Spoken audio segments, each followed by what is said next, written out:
Muito bom dia, você que está ouvindo o Jornal da Manhã, produção direto dos estúdios da Jovem Pan Joinville, uma excelente quinta-feira, agora sim, hoje, quinta-feira, dia 10 de outubro de 2019. Eu sou Ananias Cipriano, nós estaremos juntos até às 8 horas da manhã com mais uma edição do Jornal da Manhã. Vamos às principais manchetes do jornal de hoje? Criança que foi encontrada no lixo é adotada. Também destaque do Jornal da Manhã desta quinta-feira, 4 conselheiros tutelares tiveram suas candidaturas canceladas. Vereadores enterram um projeto que voltava à COSIP original. Também destaque aqui no Jornal da Manhã, Serra Dona Francisca tem algumas obras sendo realizadas, alguns equipamentos para proteção, para evitar acidentes, são instalados. Essas e muito mais notícias você ouve a partir de agora no Jornal da Manhã.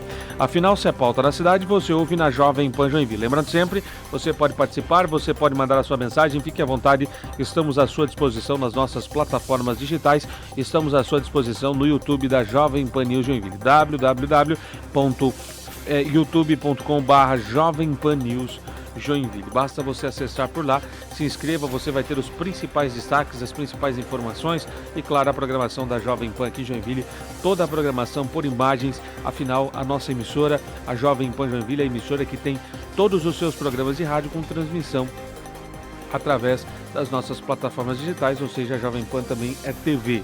Vamos à temperatura e a previsão do tempo? Quem fala de previsão do tempo aqui no Jornal da Manhã é ele, Osni Martins. Bom dia, Osni. Bom dia, Ananias. Bom dia, amigos do Jornal da Manhã. Temperatura nesse momento na área central de Joinville é de 17 graus. 17 graus e há uma certa neblina já se dissipando, mas ainda presente, você vê aí, ó. A gente não consegue nem delinear lá o Morro do Boa Vista, ó. É o nosso ponto de referência, ó. Isso quer dizer, você já sabe, né? Aquele dito popular, se a ração baixa, é sol que racha. Então tá aí, ó. Vai ter muito sol rachando hoje, exatamente isso. É, sol rachando nessa quinta-feira, como a gente tem falado hoje, vai ser mais quente do que já foi ontem, que já foi mais quente do que anteontem. E assim vamos. Então esses 17 graus que a gente tem agora, vão subir. Ó, falei 17, 18, ó, já pulou 18 graus a temperatura agora. 18 graus que vão bater nos 30 hoje, hein? 30 graus por volta das 2 a 3 da tarde. O horário mais quente do dia hoje entre 2 e 3 da tarde e o horário mais seco do dia hoje também, porque esse é o detalhe que chama atenção. Calor a gente já vai se acostumando, né, com a temperatura mais alta e tal, mas hoje teremos só 40% de umidade relativa do ar, só 40%, se chegar a 40%, muito baixo, né, quando o normal é 60%, o recomendado é 60%, 38% a 40% de umidade relativa do ar apenas nesta quinta-feira, então se hidrate muita água, especialmente hoje no período da tarde. Por volta das 3 da tarde, então, temperatura batendo em 30 graus e a umidade relativa do ar 38% a 40%. E é 0 milímetro de precipitação. Predomínio de sol o dia todo, especialmente, repito, à tarde. Ventos em torno de 20 km por hora, vento na direção nordeste. Amanhã, sexta-feira, mais calor ainda amanhã, 32 graus com sensação de 35. Ou seja, amanhã um dia típico de verão na primavera 2019. Também amanhã, 0 milímetro de precipitação.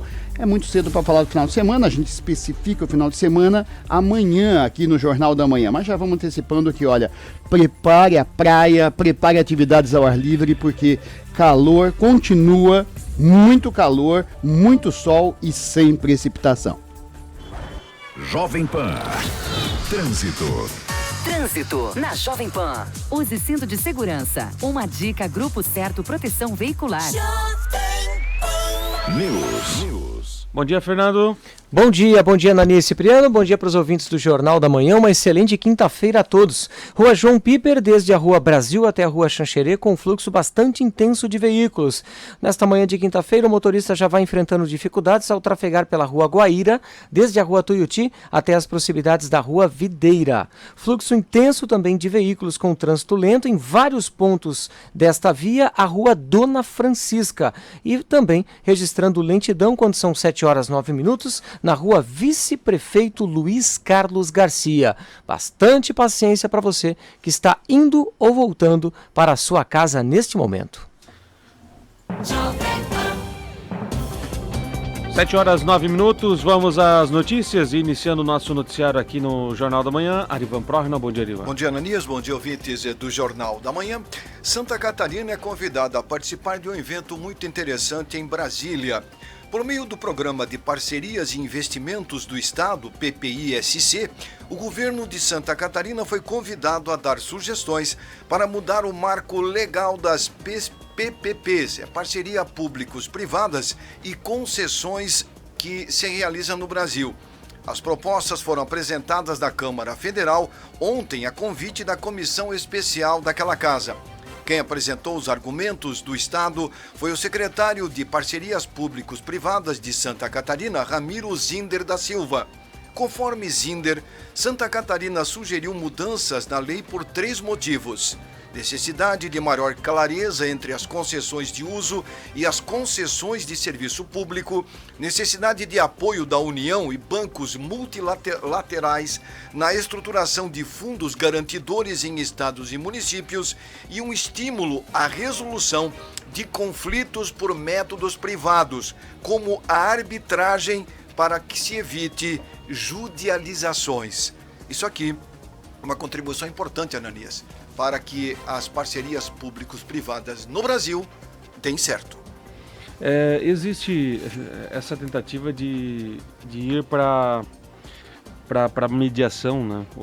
Que é um grupo de pessoas que são contratados fazendo o papel de juiz para julgar os casos em questão.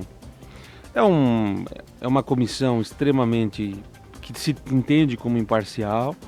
Tanto é verdade isso que empresas gigantes, multinacionais, já utilizam esses métodos e, na verdade, a justificativa utilizada é um pouco diferente dessa que estão utilizando. Por quê? Porque as grandes empresas, elas, para questão de contratos e tal, para acabar com esses conflitos, eles precisam de um trâmite muito mais rápido e tal. Então eles acabam indo para esse processo, para esse procedimento, que ele é muito mais rápido, mas não com essa justificativa de dizer que, olha, para evitar gastos, evitar a judicialização onerosa para o Estado e tal. Não é esse o argumento, até porque nós temos aqui uma participação público-privada, então tem um olhar diferenciado, distinto daquele entre uma relação entre entre 2 empresas e um terceiro, um imparcial, que é através de metodologia diferenciada, mas com o mesmo peso, o mesmo poder jurídico que teria o judiciário em questão. Obviamente que é um tema a se discutir, mas é um tema interessante para se analisar, porque é cada vez maior essa discussão, é cada vez mais influente esses temas no dia a dia das pessoas, no dia a dia das empresas e no dia a dia das negociações entre as empresas. Só vale destacar aqui e analisar um pouco melhor essa questão envolvendo a parceria que é público e privada, não apenas uma negociação privada, por isso então a discussão e a mudança na legislação. Agora 7h mais 12. Fernando Gonçalves. Ananias, além da perícia determinada pela Justiça Federal, as obras de drenagem do Rio Matias vão passar por uma inspeção de técnicos do Tribunal de Contas aqui do Estado. O diagnóstico será para apurar os motivos do atraso. As informações foram passadas aí pelo presidente do TCE, Adircélio de Moraes Ferreira Júnior, ao prefeito Udo Deller, e o encontro em Florianópolis ocorreu após um convite do conselheiro. A inspeção em Joinville foi determinada após o TCE ter recebido aí no final do mês passado denúncia referente às obras. A partir então desta avaliação serão tomadas medidas sobre o atraso nos trabalhos. O material entregue por um grupo de vereadores da oposição não chegou a ser divulgado, mas há questionamentos em relação aos atrasos. O contrato previa a conclusão até 2016, nós estamos em 2019, mas que foi prorrogado então até julho de 2020. A execução e autoprojeto também, entre outras questões. A perícia exigida pela Justiça Federal faz parte aí da tramitação da ação do Ministério Público Federal, apresentada ainda no ano passado. E a perícia deve iniciar aí nos próximos dias. O Ministério Público Federal não conseguiu liminares para suspender as obras e a realização de nova licitação. É um caso que é a melhor CPI de todos, né? É a melhor CPI. É uma ação que tramita na Justiça, o Ministério Público acompanhando de perto e agora pedindo ao Tribunal de Contas que apontem, façam uma perícia e que façam algo extremamente técnico, eivado, sem estar eivado de situações políticas eleitoreiras. Obviamente que existe aquela discussão em torno do Tribunal de Contas do Estado e tal, porque tem uma postura política e tal. Ontem eu estava conversando até com um jornalista e que teve atuação política, o Sérgio Silva, ele falou que, olha, esse discurso de ligação política ele já diminuiu, né? O tempo de que eles são conselheiros é muito maior e tal. Obviamente tem que ter todo um cuidado, né? É diferente o Ministério Público, um promotor que tem o caminho para ser promotor é totalmente diferente do que ser um conselheiro. Só que é melhor do que CPI. De todo modo, é muito melhor do que CPI, porque tem um Ministério Público, tem um juiz analisando os fatos e aí uma perícia do Tribunal de Contas. Ou seja, é um caminho muito maior. E aí os vereadores também têm que estar muito perto para estar acompanhando a partir dos documentos que enviaram. Essa é a melhor CPI de todas. Osni? Eu acho que você falou bem. Acho que realmente aquele viés político do Tribunal de Contas diminuiu. Realmente diminuiu de uns anos para cá e tal, mas sempre existe ainda, sempre tem, Tribunal de Contas. Quem que forma o Tribunal de Contas, né? São políticos, são ex-políticos, então sempre vai ter o viés político, tem. As cores, as tintas têm, né, tonalidades mais leves, é verdade, né? Nitidamente mais leves, mas temos que concordar que, olha, ainda tem uma parcela politiqueira no Tribunal de Contas. Esperamos que a questão aí, pela importância até do caso, se dê de forma técnica. Chega de politicagem com as obras do Rio Matias, até porque a cidade não aguenta mais tanto atraso, tanta bagunça, tanta falta de transparência, tanto, isso aqui não, CPI não, relatório não, que até agora é tudo não. O que sim, até agora, nas obras do Rio Matias, só são novos prazos. Novos prazos, sim. Relatórios transparentes, não, nunca. CPI, não, nunca. Então o Tribunal de Contas chega no momento em que as pessoas não aguentam mais e querem ver a coisa bem delineada, bem esclarecida. Agora 7h16, Arivan. A recuperação da SC-418, conhecida Serra Dona Francisca, foi incluída nas demandas da Amunesc ao governo do estado. A lista, definida no último dia 9 em Assembleia dos Prefeitos, citou também repasse para o Hospital São José e melhorias em estradas estaduais como em Garuva, Itapuá, Araquari, Barra do Sul e São Francisco, a famosa Estrada do Capri. O próprio estado fez a solicitação dos recursos. Os municípios que fazem parte da Amunesc, integrados ao consórcio Sim Catarina, para recuperar estradas, vão receber R$165 mil. Agora 7h mais 17. Bom dia para você que nos acompanha aqui na Jovem Pan, para você que acompanha o Jornal da Manhã, direto dos estúdios da Jovem Pan Joinville. Obrigado sempre pela sua audiência, obrigado sempre por estar junto com a gente aqui na Jovem Pan. Fernando? A Comissão Especial de Escolha dos Membros dos Conselhos Tutelares aqui de Joinville decidiu pela cassação de 4 conselheiros tutelares que foram eleitos na votação do último domingo. Eles assumiriam a função na gestão 2020-2024. A informação foi publicada em ata ontem no site da Prefeitura aqui de Joinville. A comissão se reuniu para avaliar denúncias recebidas no dia da votação, mas não foi divulgado os motivos para a cassação dos candidatos eleitos. Ainda há denúncias de irregularidades sendo apuradas, Ananias. Outros 3 candidatos que não foram eleitos também tiveram denúncias consideradas procedentes. Entre os eleitos foram cassados Graciele Aparecida Vaz Gambetta, Priscila Gonzaga Espíndola Luz, Elton Hildebrand e Soraya Francine Ferreira Pacheco. A comissão especial não detalhou as irregularidades que teriam sido cometidas para que os conselheiros eleitos fossem cassados. Os candidatos que tiveram denúncias consideradas procedentes têm 24 horas para recorrer da decisão. Eu vou pedir para o Osni comentar, mas antes, percebam o seguinte: antes mesmo da eleição acontecer, nós aqui na Jovem Pan questionamos a metodologia utilizada para uma eleição de conselho. Antes da eleição acontecer. Percebam isso. Aqui no Jornal da Manhã, na Jovem Pan News, nós já fizemos os nossos debates em relação a isso. Achamos que é um cargo técnico demais para ser político, para ter uma eleição com modos, com a mesma forma que há entre um vereador, um deputado. Não é para ser dessa forma, pelo menos não deveria ser assim. Nós estávamos falando, quando aconteceu a eleição, no primeiro dia depois da eleição, eu não vi ninguém falando, não víamos, né, Osni? No primeiro dia depois da eleição, foi falado sobre isso aqui. O Osni ainda fez comentários sobre isso, sobre essa postura, sobre a forma que foi feito, esse político demais, essa campanha toda. E aí começou a vir na segunda-feira informações, imagens de como aconteceu a eleição, informações sobre essas eleições. E ao longo desses dias, então, começam a aparecer. E segundo as imagens que vão se recebendo, e aí não se dá para afirmar ou não, mas parece que tem mais investigação acontecendo. Porque ainda assim, muita gente questiona, ontem vi vereador até questionando, que outras pessoas que foram denunciadas não estavam na lista de candidaturas suspensas. E ainda assim, eu quero aproveitar aqui o momento, porque o vereador Odir Nunes ontem até fez uma citação a mim, porque eu critiquei a forma que ele fez a denúncia aqui, continuo criticando. A forma que ele fez a denúncia, para mim, se mantém errada. O erro não está em dizer que houve um problema ou não. O erro foi a forma que apresentou, colocando um videozinho lá, uma imagem, atrelando a outro deputado, atrelando a outras pessoas, que não... Você tem que ter a informação exata, você tem que ter o detalhe exato. Ou senão fala, tem indícios aí, vai no Ministério Público e acabou.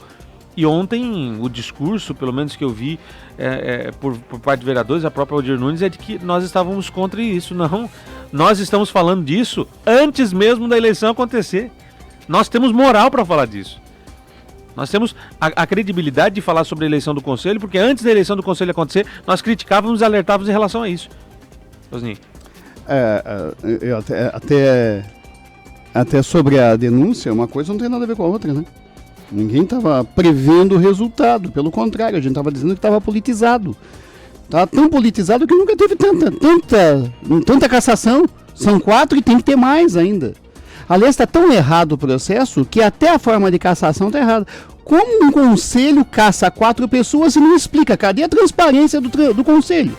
Por que o conselho não especificou? Olha, o João da Silva lá foi cassado por causa disso, disso e daquilo. A fulana lá foi cassada por causa disso, disso e daquilo. Por que não tem transparência? Por que não se explicita o motivo por que foi cassado? Tem que falar. Tá com medo do quê? O conselho tá com medo do quê? Ou tá agindo politicamente também? Que também já há denúncia do conselho, também tá agindo politicamente. Para evitar esse tipo de denúncia, transparência, minha gente. Nós estamos numa democracia, um processo que é altamente politizado. E você caça alguém e não fala por que caçou? Ora, faça meu favor, né? Então agora passa a ter mais uma denúncia contra esse conselho também, que pode estar agindo politicamente. Eu nem dei muita pelota quando ontem falaram, não, mas esse conselho eu não sei o que tem. Mas diante dessa cassação de 4 pessoas, sem falar o motivo por que foram cassadas as 4 pessoas, só se dão os nomes, que isso? Tem que falar com riqueza de detalhes ainda. Foi cassada porque tinha denúncia disso, daquilo, e foi comprovado isso e aquilo. Ponto final, simples assim. Mas não se explicita o motivo por que foram cassados, não passa o conselho também a ser motivo de denúncia por também estar agindo politicamente. E olha, tem que ter mais cassação, hein? Tem que ter mais cassação, porque se parar nessas 4, a gente vai ter certeza que tem politização nesse conselho. E aí agora é o caso da Justiça, no Ministério Público aí, acompanhando, e a gente sabe que tem O Ministério Público está, de fato, acompanhando essa questão toda. Daqui a pouquinho a gente fala um pouquinho mais sobre essa eleição do Conselho aqui no Jornal da Manhã. A gente tem mais informações a respeito disso, desse modo de fazer, né? As denúncias estão aparecendo, as formas estão, como aconteceu, estão sendo feitas, e o caminho correto de se fazer é o Ministério Público. É o Ministério Público, não tem outro caminho a não ser esse. Não adianta utilizar outras formas. Vai no Ministério Público, apresenta quem de fato tem a obrigação ou tem a missão de acabar com isso, de buscar promover a justiça a partir de uma eleição totalmente desproporcional. É como é que podemos chamar isso aí? É uma espécie de uma demonstração da eleição para vereador. Não é? No caso do Odir, vai lá, faz uma denúncia que acabou sendo verdadeira, mas podia não ser. Acabou dando a cassação da pessoa que ele denunciou. Mas e se não tivesse? Teria, né, feito uma denúncia vazia, uma denúncia que não é assim que se faz a denúncia. Ele não ajudou em nada, na verdade. Não se faz assim uma denúncia, não se faz assim uma cassação, quer dizer, está tudo errado. Está errado o processo politiqueiro e não técnico, um órgão técnico, está errada a forma de se denunciar, está errada a forma de se caçar, está tudo errado. Quer dizer, se erra do começo ao fim. E não pense que está se limpando, porque diante dessa exposição aí, dessa forma de se caçar quatro, né, não explicando, não tornando transparente, meu Deus, né, tá errado do começo ao fim.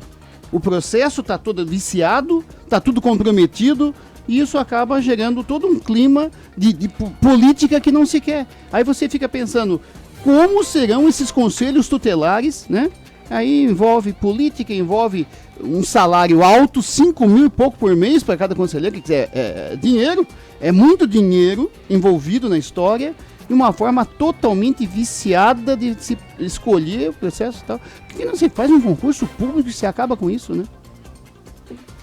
Eu acabo de receber informação aqui de um promotor de justiça, acaba de nos mandar uma mensagem a respeito desse caso, e ele afirma que quando o Congresso quis mudar esse modo de eleição, o Ministério Público de todo o país se manifestou contrário a essa forma de se fazer a eleição, justamente porque seria essa espécie de uma mini eleição para vereador. Ou seja, isso que a gente viu neste domingo em todo o país. 7h mais 26, Fernando Gonçalves. Ananias, a Polícia Civil, por intermédio da Delegacia de Proteção à Criança, ao Adolescente, à Mulher e ao Idoso, DPCAM de São Bento do Sul, cumpriu mandado de prisão preventiva expedido a um jovem de 24 anos. Ele é investigado por suspeita de tortura, lesão corporal, cárcere privado praticado contra a própria companheira e filhos. A ação contou com o apoio da Divisão de Investigação Criminal do município, a DIC. De acordo com o delegado responsável pelo caso, Fábio Fortes, também foi cumprido o mandado de busca e apreensão na residência do investigado. Um instrumento artesanal foi apreendido e, conforme relato da vítima à polícia, o material seria utilizado para castigo corporal. Ainda durante as buscas, a polícia constatou que no celular de um adolescente, irmão do suspeito, havia um vídeo de pornografia infantil. Por essa razão, ele foi conduzido à delegacia para a lavratura do procedimento, mas foi liberado. Depois de interrogado, o suspeito então foi encaminhado ao Presídio Regional de Mafra, onde permanecerá à disposição do Poder Judiciário. 7h27, Arivan. O governo do estado encaminhou para a Assembleia Legislativa o projeto de lei orçamentária anual, ou ALOA, de 2020. No documento estão detalhadas todas as receitas e as despesas do Estado para o exercício financeiro de 2020. As receitas estimadas somam 28 bilhões e 900 milhões. Já as despesas foram fixadas em 29 bilhões e 700 milhões. Isso quer dizer que vamos ter um déficit de 804 milhões em 2020. A Previdência Social dos servidores públicos será a maior despesa do governo do estado em 2020, totalizando 5 bilhões 970 milhões. Na sequência é a educação com 4 bilhões e 500 milhões e repasse aos poderes 3 bilhões 850 milhões. A saúde vai receber quase 4 bilhões e a segurança 2 bilhões e 840 mil. O orçamento é elaborado pelos 3 poderes e consolidado pelo Executivo. A LOA precisa ser votada até o dia 20 de dezembro de 2019. São 7h29, Fernando. O ex-prefeito de Camboriú, Edson Olegário, morreu após colidir a caminhonete que dirigia contra um poste no interior de Camboriú. O acidente aconteceu na Estrada Geral dos Macacos. O caso está sendo investigado para verificar o horário do acidente, que aconteceu entre a noite de terça-feira, dia 8, e a madrugada de ontem, quarta-feira, dia 9. Edson teria sofrido um mal súbito enquanto conduzia o seu veículo. Edinho, como popularmente conhecido, assumiu o cargo de prefeito de Camboriú entre os anos de 2005 e 2008. Agora 7h29, 7h30 já, né? Muito bem, quero agradecer a sua audiência, para você que nos acompanha nas nossas plataformas digitais, a você que nos acompanha no YouTube da Jovem Pan News Joinville, basta entrar no YouTube da Jovem Pan News Joinville, youtube.com/Jovem Pan News Joinville, se inscreva e assista toda a nossa programação aqui na Jovem Pan. Arivan? Muito bem, o Ministério Público de Santa Catarina quer punir empresas que anunciam venda de falsos emagrecedores na internet após denúncias feitas pela série Pílulas Mortais. Aliás, para o Ministério Público, os sites e redes sociais que aceitaram anunciar esses produtos também estão cometendo um crime.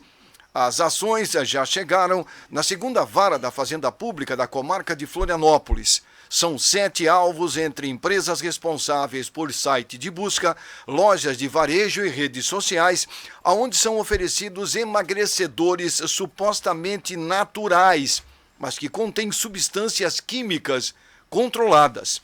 Os pedidos podem ser divididos em 2 aspectos. O primeiro consiste na tutela da urgência, onde se pede que essas plataformas virtuais de imediato cessem a venda, a propaganda desses produtos e desenvolvam ferramentas de controle do que é exposto nestas plataformas. E pede-se que, ao final, o magistrado fixe um dano moral coletivo.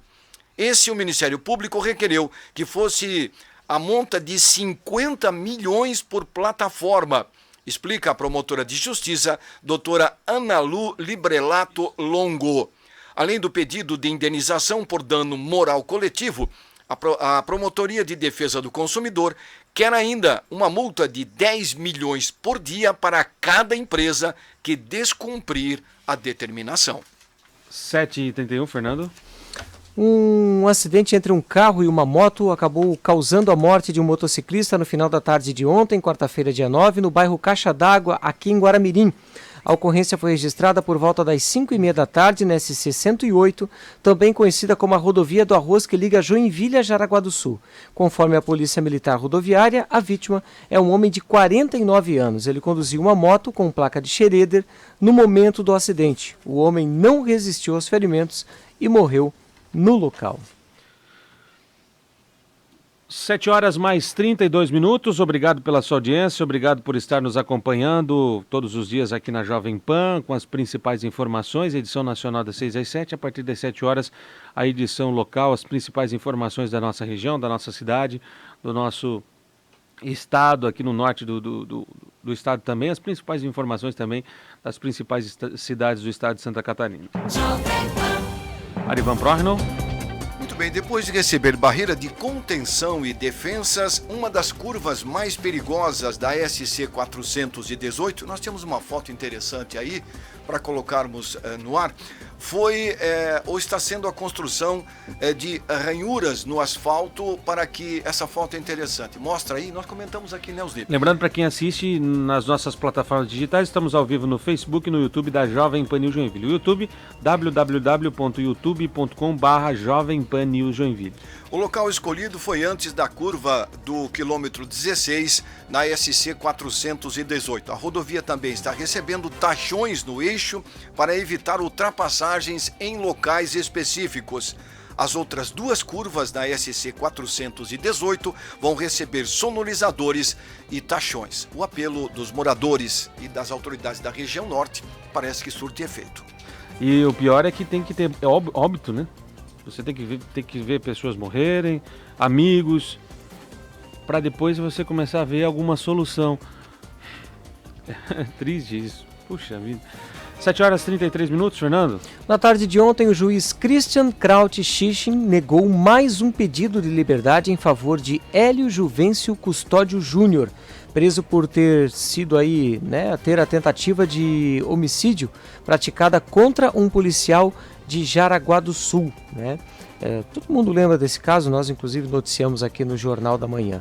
Essa já é a segunda derrota para a defesa do acusado, que já havia ingressado com um pedido semelhante no Tribunal de Justiça aqui de Santa Catarina, negado por unanimidade por 3 desembargadores há praticamente uma semana. Na decisão, o juiz desconstrói os argumentos da defesa, que solicitava a soltura. Foi alegado que o fato de ele estar preso está impossibilitando o sustento da família por Custódio ser o único provedor de renda obtido por meio do trabalho de caminhoneiro. O magistrado então argumenta que, ainda que ele estivesse solto, não poderia estar dirigindo o caminhão pelo fato de ter sido flagrado embriagado, o que gera a cassação da CNH. Outro argumento da defesa foi que a prisão teria sido decretada de forma equivocada após um sensacionalismo realizado pela mídia, Ananias. No entanto, segundo o juiz, o fato não tornou a decisão equivocada, mas sim mostrou a indignação da população com o delito, o que evidencia a reprovação da conduta do agente e sua periculosidade. Além de negar o pedido, decisão inclusive endossada pelo Ministério Público, o magistrado, o mesmo que decretou a prisão, anunciou a data da audiência de instrução e julgamento, que ocorrerá no dia 28 de novembro deste ano. Meu amigo Marcelo aí da Rede OCP, o Jornal Correio do Povo de Araguá, meu amigo Osni Martins aqui da Jovem Pan, tudo sem vergonha, porque fica fazendo sensacionalismo em cima de um cidadão que não fez nada, só deu uma porrada na cara de um policial, mais nada, é só sensacionalismo, só isso. 7h36, vamos ao esporte. Jornal da Manhã, Esporte. Com informações do esporte, Gabriela Bento. Bom dia para você, Gabriela. Bom dia, Ananias. Bom dia, ouvintes do Jornal da Manhã. Ananias, o Joinville jogou ontem a 9ª rodada da Copa Santa Catarina no estádio da Ressacada contra o Avaí, atual vice-líder da competição. A partida valia pelo retorno da Copinha e o tricolor saiu na frente com um golaço de falta e de fora da área do jogador Lucas de Sá, ainda no primeiro tempo. Já no início do segundo tempo, o juiz marcou pênalti para os donos da casa e o Leão da Ilha empatou a partida. A virada veio de um gol contra do zagueiro Campestrini do tricolor. Perto do final da partida, aos 40 minutos, o Avaí ampliou com mais 2 gols. A diferença entre os gols foi de 1 minuto. E aos 47 minutos do segundo tempo, o Coelho descontou com Christian. Placar final 4-2 para o Avaí. A próxima partida do Joinville será neste domingo, em casa na Arena, às 3h30 da tarde, contra o Tubarão, que é o terceiro colocado na competição com 15 pontos, 4 pontos a mais que o tricolor. Já o Jack Crona joga hoje mais um play-off, o famoso mata-mata, só que pelo campeonato catarinense. Nessa quinta, o tricolor joga a primeira partida das quartas de final da competição contra o Blumenau fora de casa. O jogo está marcado para as 8h15 da noite no ginásio do SESI. Ontem também tivemos jogos da Série A do Brasileirão. Depois de 4 derrotas consecutivas, que resultou aí na demissão do técnico Barroca, o Botafogo venceu o Goiás no estádio do Newton Santos por 3-1. E, surpreendentemente, o CSA venceu o Internacional por 1-0 e saiu do Z4 momentaneamente. A diretoria do Inter não garantiu a permanência do técnico Odair Hellmann até o jogo do próximo domingo contra o Santos. Já o Fortaleza venceu a Chapecoense por 2-0. Bahia e São Paulo empataram sem gols. Grêmio venceu o Ceará por 2-1 e o tricolor gaúcho volta a vencer no Brasileirão e cola no G6.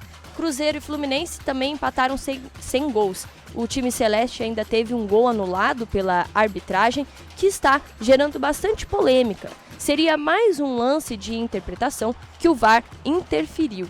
E no Clássico Paulista deu Santos. O Peixe venceu o Palmeiras por 2-0 e assumiu a vice-liderança do campeonato. Hoje completam a rodada Corinthians e Atlético Paranaense, Avaí e Vasco, às 7h15 da noite. E o líder Flamengo enfrenta o Atlético Mineiro às 8 horas da noite. E hoje, Ananias, a seleção brasileira joga, daqui a pouquinho, às 9 horas da manhã, um amistoso contra a seleção do Senegal, lá em Singapura. A provável escalação é Ederson no gol, Daniel Alves, Marquinhos, Thiago Silva e Alexandro na defesa, Casemiro, Arthur e Coutinho no meio e Gabriel Jesus, Neymar e Roberto Firmino completam a equipe no ataque. E uma notícia bem interessante, em meio ao amistoso, o Neymar ontem defendeu que os melhores jogadores tenham um tratamento diferenciado em relação aos demais atletas do grupo. Em coletiva concedida na manhã de ontem, em Singapura, ele destacou a sua trajetória na seleção brasileira e disse que merece ter alguns privilégios. Prestes a completar 100 jogos com a camisa verde e verde-amarela, o jogador ainda usou o exemplo de Lionel Messi no Barcelona e disse que aprendeu isso ao longo da carreira pelos clubes em que atuou. Ele será titular na partida de hoje, às 9 horas da manhã, contra o Senegal. Aos 27 anos, o atleta afirmou que ainda poderá ser o melhor do mundo e disse que só não esteve no top 3 da FIFA nos últimos anos por conta de lesões que o afastaram por muito tempo de campo. E uma última notícia, Ananias: a Confederação Brasileira de Futebol, a CBF, devolveu ao Figueirense os 3 pontos que haviam sido retirados por conta do julgamento do WO contra o Cuiabá. Com isso, o alvinegro passa a ter 24 pontos na classificação da Série B do Campeonato Brasileiro. Por decisão do Superior Tribunal de Justiça Desportiva, o STJD, em acórdão publicado na noite de terça-feira, foi desfeito o equívoco sobre o julgamento realizado na última sexta. Para deixar mais claro, Ananias, o Cuiabá já havia recebido os 3 pontos pelo não comparecimento do Figueirense no jogo. Por isso, não cabia nova punição ao alvinegro de perda de pontos na tabela, e sim somente a multa de R$3 mil, Ananias. Agora às 7h41, Osni Martins. Olha, ainda falando de esportes, agora há pouco, a questão de 15 minutos, terminou o jogo de vôlei, que não é uma final, mas é quase como uma final na Copa do Mundo de vôlei masculino, que acontece no Japão. Um jogo dos mais importantes. O atual campeão mundial, a seleção dos Estados Unidos, jogava contra o Brasil, que era o único país invicto na competição. E o Brasil mandou bem e liquidou os norte-americanos, 3-0. Se o Brasil tivesse perdido por 3-2, já seria um bom resultado visando o final da Copa, já que é por pontos corridos. E o Brasil ganhou todos os jogos até aqui por 3 pontos. Como se sabe que no vôlei, fazendo 3-0, 3-1, o time vencedor ganha 3 pontos. Se fizer 3-2, aí ganha 2 pontos somente e o time perdedor ganha 1 ponto. O Brasil ganhou todas até agora por 3 pontos. Quer dizer, se perdesse por 3-2, ainda assim seria um bom resultado, porque os Estados Unidos foram surpreendidos pela Argentina na rodada de estreia dessa Copa, perdendo por 3-2. Mas mesmo assim o Brasil ganhou o jogo de hoje e mais, ganhou por 3-0. Ou seja, um excelente resultado. Não dá para dar o título antecipado, mas quase dá. Falta só um pouquinho. Agora no caminho do Brasil, que ainda pode ameaçar o título da Copa do Mundo de vôlei masculino do Brasil, é a Polônia, atual campeã europeia. Mas o Brasil ganhou por 25-23, 25-22 e, pasmem, 25-17. Segunda derrota norte-americana, praticamente alijada, de conseguir o título da competição. Brasil quase campeão por antecipação. Agora são 7h43, Arivan. Mais de 600 pessoas já foram contratadas pelo IBGE, o Instituto Brasileiro de Geografia e Estatística, para trabalhar em Joinville durante o censo 2020. Atualmente, o processo seletivo está aberto para a contratação de 125 pessoas em Santa Catarina, sendo 4 para a região norte. Os profissionais selecionados começam os trabalhos em janeiro do próximo ano, quando será lançado o edital para a contratação dos demais trabalhadores. A maioria deve começar o trabalho ou os trabalhos entre maio e junho. Joinville terá 12 estruturas para servir como ponto de coleta e base para os recenseadores. Previsto para acontecer entre agosto e outubro de 2020, o Censo Demográfico do IBGE é a principal fonte de conhecimento das condições de vida da população em todos os municípios do país.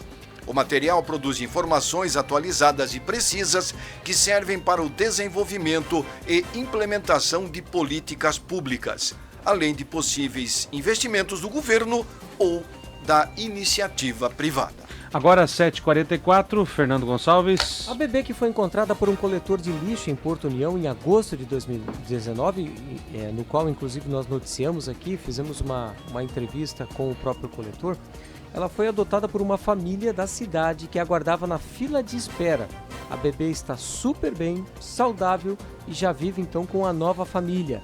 Lembrando, Ananias, que até o momento os pais biológicos dessa nenê não foram localizados pela polícia. Lembrando que essa matéria, daqui a pouquinho o Fernando volta a repetir ela, para o conteúdo entre rádio, internet e agora você que nos assiste nas nossas plataformas digitais. Muito obrigado pela sua audiência. Você que está ao vivo no YouTube da Jovem Pan News Joinville, www.youtube.com/Jovem Pan News Joinville.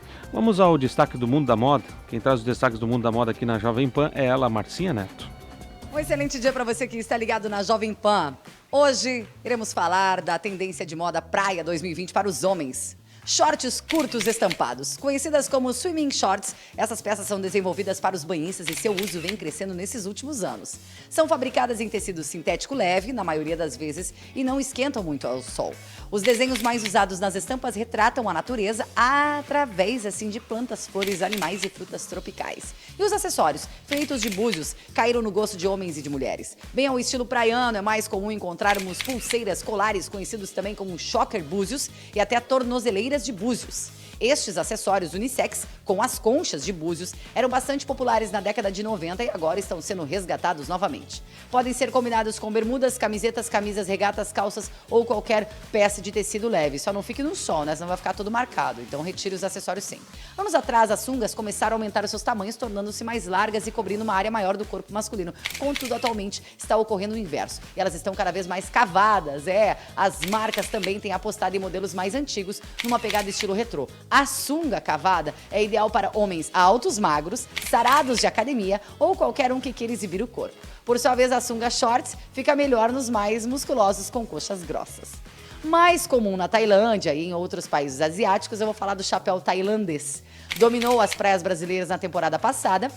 Muitos famosos, como o jogador Neymar, aderiram ao acessório por seu estilo despojado e por proteger bem o rosto e a nuca do sol. Confeccionado em palha natural, esse tipo de chapéu tem uma aba larga e uma correia ajustável que facilita o seu transporte. Inclusive, antigamente, seu uso era recorrente entre os surfistas, por isso ele também é nomeado de chapéu de surf ou aloha. Seja criativo e não perca as dicas de moda comigo, Marcinha Neto. Até mais. Tchau, tchau. Obrigado, Marcinha. Sempre aqui de segunda a sexta-feira no Jornal da Manhã. De segunda a quinta, os destaques do mundo da moda. E na sexta, agenda do final de semana. Sempre com ela, Marcinha Neto, aqui na Jovem Pan. Portanto, ao longo da programação, ao longo do nosso jornalismo aqui, você vai ter também a participação da Marcinha Neto. Agora são 7h47. Arivan Prohnon. Os deputados estaduais de Santa Catarina derrubaram na tarde da última terça-feira o veto do governador Carlos Moisés ao projeto de lei complementar que altera a altura mínima para ingresso na Polícia Militar de Santa Catarina e no Corpo de Bombeiros. Com isso, a proposta será promulgada pela Assembleia. O texto do deputado Márcios Machado diminui em 5 centímetros a estatura para os interessados nos concursos das duas corporações. Com isso, fica assim definido. Agora, 1,55 m para mulheres e 1,60 m para homens. Na justificativa do projeto, o deputado Machado interpreta que não há nenhuma comprovação científica de que pessoas com estaturas menores são fisicamente menos capazes. Ele propôs, então, que fosse seguido o padrão usado no Exército. Com isso, agora as pessoas que são um pouquinho menores poderão ficar mais tranquilas dentro do padrão exigido pela Polícia Militar para o concurso. 7h48. Aquele bebê que foi encontrado na lixeira e foi matéria aqui, inclusive, no Jornal da Manhã, conteúdo exclusivo, conversa com o homem que encontrou. Uma notícia muito boa em relação a isso, não é, Fernando? É verdade, viu, Ananias? A bebê que foi encontrada por um coletor de lixo na cidade de Porto União em agosto deste ano foi adotada por uma família da cidade que aguardava na fila de espera. A bebê está super bem, está saudável e já está vivendo com a nova família. Só lembrando, Ananias, que até o momento os pais biológicos desta criança não foram localizados pela polícia. Muito bem, agora 7h49. Arivan. Com os números dramáticos sobre crimes contra as mulheres em Santa Catarina, volta ao debate na Assembleia o projeto da deputada Luciane Carminati, do PT, que propõe a inclusão no currículo escolar do conteúdo da Lei Maria da Penha. Ou seja, a deputada quer que a Lei Maria da Penha faça parte do currículo escolar de Santa Catarina. Decorridos 6 meses, a proposta continua em exame na Comissão de Constituição e Justiça. Na mesma comissão está um outro projeto da deputada que amplia de 10% para 30% o percentual de vagas às mulheres na Polícia Militar e para o Corpo de Bombeiros Militar. Em relação a isso, só um paralelo. A legislação vigente tem que estar no currículo de uma escola. A legislação em geral, então tem que ter uma discussão maior sobre temas diversos. Isso que tem que acontecer, não, mas esse tema vai ter que ter, daqui a pouco tu não tem grade para isso. Obviamente que são temas, e aí a gente analisando, a gente percebe assim, ela é uma deputada da esquerda, ela é do PT. Então ela tem um conjunto, né? Aquele conjunto da obra que faz parte da política dela é a Lei Maria da Penha, tem as outras legislações que ela defende mais, por conta do seu espectro político. O que deve se fazer, e aí é uma luta de qualquer cidadão, o respeito à mulher, o combate a isso, enfim, isso a gente está falando aqui sempre. Agora, o que tem que estar em questão nas escolas são as legislações vigentes. Lei Maria da Penha, o Código Penal, a Constituição. Isso tem que fazer parte, achar mecanismos para que no conteúdo pedagógico essas discussões venham à baila sempre. Inclusive a legislação da criança, do adolescente, direito do consumidor, enfim, existe uma série de legislações que devem estar nesse conjunto da ópera e não essas discussões apenas específicas por ser parte de um conjunto de discussão ideológica. 7h51, vamos atualizar as informações do trânsito aqui na Jovem Pan? Jovem Pan. Trânsito. Trânsito na Jovem Pan. Use cinto de segurança. Uma dica: Grupo Certo Proteção Veicular. News. Fernando? Rua Mondaí, desde a Rua Indaial até o final da mesma, com fluxo intenso, trânsito bastante lento. O motorista também vai enfrentando bastante dificuldades ao trafegar pela Rua Imbuia, desde a Rua Max Buen até a Rua Praia Grande. Lentidão também sendo registrada quando são 7h52, faltando 8 minutos para as 8 horas da manhã, a Rua Dom Bosco até a Rua Tenente Antônio João, assim como também a Rua Blumenau e Rua Doutor João Colim, registrando bastante trânsito em vários pontos das vias. Vale lembrar para você que trafega pela Zona Sul, Rua Fátima e Rua Graciosa também, com fluxo bastante de veículos. Já a Rua Iririú, na Zona Leste da cidade, desde a Rua Rio Negrinho até o trevo, né, da Rua Dona Francisca também, com fluxo intenso, trânsito bastante lento, Ananias. Muito bem, vamos fazer o destaque final já do Jornal da Manhã. Afinal, um tema ontem muito polêmico e mais uma discussão na Câmara de Vereadores de Joinville. E nós estivemos lá, não é, Osni? A gente tem aqui uma discussão importante em relação a esse tema. Vamos lá. Sobre a COSIP, ontem nós afirmávamos que nós daríamos nomes de quem votasse contra o projeto em tramitação. Eles derrubaram o projeto que tramita. Os vereadores, todo mundo sabe que eles foram a público, disseram que são contra, vão atender o pedido da sociedade de que a COSIP vai voltar a ser pela testada. Não bastando isso, a gente sabe que isso chegou a esse ponto porque um projeto tramitou na Câmara de Vereadores e foi aprovado na Comissão de Legislação. E quando aprovado na Comissão de Legislação, acabou quebrando as pernas da base governista, porque já foi aprovado e aí eles teriam que lutar contra, e aí é melhor aceitar. Só que aceitaram parcialmente, porque o projeto passou da Comissão de Legislação, aprovado por unanimidade, e foi para a Comissão de Finanças. E lá eles derrubaram. Isso aconteceu ontem. Eles usaram justificativas legais no primeiro momento, que causariam improbidade administrativa. Um advogado, que é assessor jurídico da vereadora que apresentou o projeto, da vereadora Tânia, apresentou justificativas com base em jurisprudência, com base em legislação, inclusive julgado do Supremo Tribunal Federal, que a matéria não tem vício formal. O vício formal, a decisão dizia que o vício formal é inconsistente, a decisão do Supremo Tribunal Federal, ele utilizou por analogia um caso que a diferença era apenas na mudança. No outro caso, no Rio Grande do Sul, se mudava de médias, né, para testada, e aqui volta para testada. Mas a ideia principal era a mesma. Aí os vereadores não conseguiram, começou esse debate, pediram para um técnico da casa ir lá e fazer a sua referência. Achei horrorosa a apresentação dele, porque quando você vai fazer uma defesa jurídica, quando você vai fazer uma fundamentação jurídica, você precisa pelo menos explicitar a lei, você apresentar jurisprudência. Nada disso ele fez. Ele fez um discurso. Ele só falou, isso não pode, isso que não pode. Mas não pode como? Sabe? Não vimos isso. Aí a fundamentação jurídica, obviamente, do outro advogado, do assessor jurídico, foi a melhor, se entendeu, se esclareceu, inclusive houve ali a assunção por parte de outros. Aí o que eles fizeram? Tiveram que mudar a tática, mudar a técnica. O que eles falaram? Falta emenda. Tem que ter uma emenda para poder o projeto dar continuidade. Aí o vereador Ninfo apresentou, tá aqui a emenda. Aí o que vamos fazer? Não tem mais nada.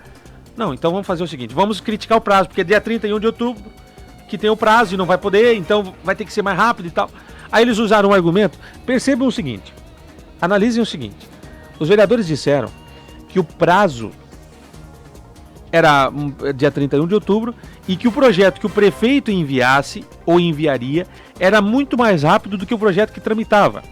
Só que imagina o seguinte, você está indo para São Paulo e você já está na metade do caminho.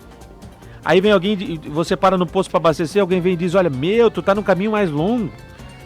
Volta para casa e vai para o caminho mais próximo. É basicamente isso que os vereadores estão dizendo.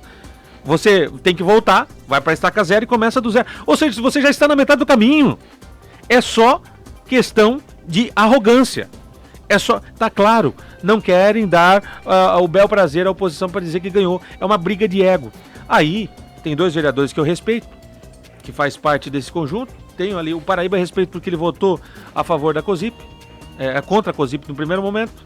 O Fábio D'Alonso tem tido projetos interessantes, mas eu estou desapontado, decepcionado, não sei nem qual é o argumento possível para...